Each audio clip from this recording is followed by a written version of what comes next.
नमस्कार, स्वागत है आप दर्शकों का। आप देख रहे हैं न्यूज़ 18 का डिजिटल प्लेटफॉर्म। मैं हूं आपके साथ रजनी चौबे। केंद्र सरकार के कर्मचारियों के लिए बड़ी राहत की खबर सामने आई है। लंबे इंतजार के बाद आखिरकार महंगाई भत्ते यानी डीए में बढ़ोतरी को मंजूरी मिल गई है, जिससे लाखों कर्मचारियों और पेंशनर्स की सैलरी और पेंशन दोनों में इजाफा होगा। खास बात यह है कि यह बढ़ोतरी सिर्फ आगे के महीनों के लिए नहीं बल्कि पिछले 3 महीनों के लिए भी लागू होगा, जिससे एकमुश्त एरियर मिलने वाला है। पिछले कुछ समय से डीए बढ़ोतरी को लेकर देरी की चर्चा चल रही थी, जिसके कारण कर्मचारी संगठनों में भी नाराजगी थी। कैबिनेट के फैसले के बाद यह साफ हो गया है कि जनवरी 2026 से ही बढ़ा हुआ डीए लागू माना जाएगा और कर्मचारियों को इसका पूरा फायदा भी मिलेगा। 2% डीए बढ़ोतरी को मंजूरी। जी हाँ, कैबिनेट ने 2% डीए हाइक की मंजूरी दे दी है। केंद्रीय कैबिनेट ने 18 अप्रैल 2026 को डीए में 2% बढ़ोतरी को मंजूरी दी है। इसके बाद डीए दर जो है वो 58% जो पहले था वो अब बढ़कर 60% हो गया है। यह नई दर 1 जनवरी 2026 से लागू मानी जाएगी। इस फैसले का जो सीधा असर है उसका केंद्र सरकार के कर्मचारियों और पेंशनर्स पर पड़ेगा। पेंशनर्स को डियरनेस रिलीफ के रूप में इसी बढ़ोतरी का लाभ मिलेगा।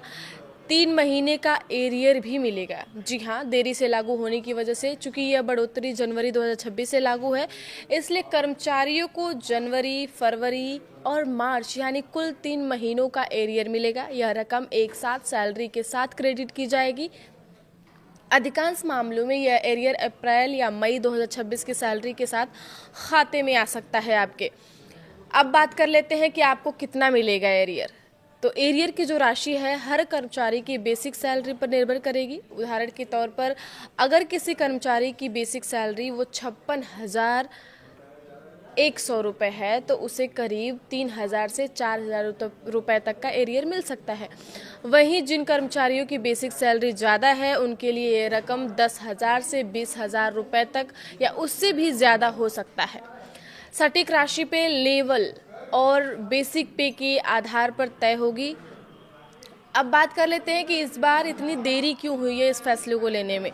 डीए की 2% की बढ़ोतरी करने में केंद्र सरकार ने इतना ज़्यादा समय क्यों लिया है। तो इस बार देरी का जो आमतौर पर है वो जनवरी से लागू होने वाला डीए मार्च के अंत तक घोषित हो जाता है, लेकिन इस बार इसमें थोड़ी देरी को देखने को मिली है। इसके पीछे प्रशासनिक कारणों के साथ साथ 8वें वेतन आयोग को लेकर चल रही चर्चाएं भी एक वजह मानी जा रही हैं।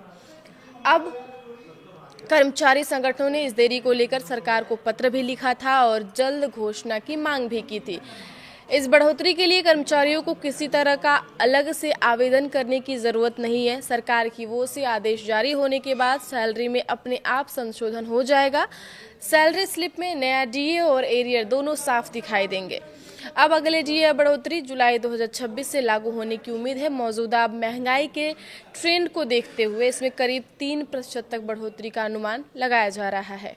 तो कायदे से देखा जाए तो वो भी मुश्किल जो प्रश्न एक रहता था कि क्या जनवरी से लागू माना जाएगा, क्या जनवरी से जोड़ करके उतने महीनों का एरियर मिलेगा, तो ये भी क्लियर हो गया है कि हाँ भाई, तीनों महीनों का जोड़ करके अप्रैल या मई या जून की सैलरी के साथ आपका सैलरी आ जाएगा और इसके साथ ही आपके सैलरी में जो डीए है उसमें 2% की बढ़ोतरी भी कर दी गई है। आगे की खबरों के लिए आप देखते रहिए न्यूज़ 18 का डिजिटल प्लेटफॉर्म। धन्यवाद।